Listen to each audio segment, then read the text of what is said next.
সদস্য উপস্থিত আছেন ১ নং বজলুসপুর ইউনিয়নের সুযোগ্য চেয়ারম্যান, যিনি আওয়ামী লীগের সময় দানের শীষ প্রতীক দিয়ে নির্বাচন করে টিকেছিলেন, এখনো বর্তমানে চেয়ারম্যান জনাব কামরুল হাসান সরকার।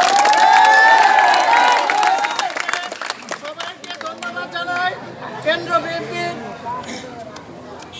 তো আমাদের মাঝে উপস্থিত আছেন যিনি মিছিলকে সুসংগঠিত করে রাখেন, স্লোগানদের দপ্তর সম্পাদক জনাব আনোয়ার হোসেন শহীদ।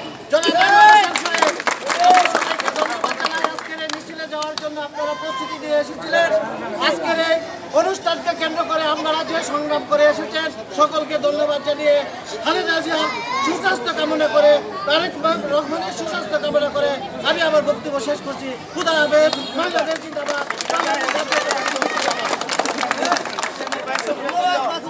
এখন আপনাদের সামনে বক্তব্য রাখবেন রাজপথের লড়াকু সৈনিক, তারা নির্যাতিত নেতা, বজলুসপুর ইউনিয়ন যুবদলের সম্মানিত সভাপতি জনাব মোহাম্মদ নাসিরউদ্দিন ভাইয়ের মূল্যবান বক্তব্য দেওয়ার জন্য বিশেষভাবে অনুরোধ করা হচ্ছে।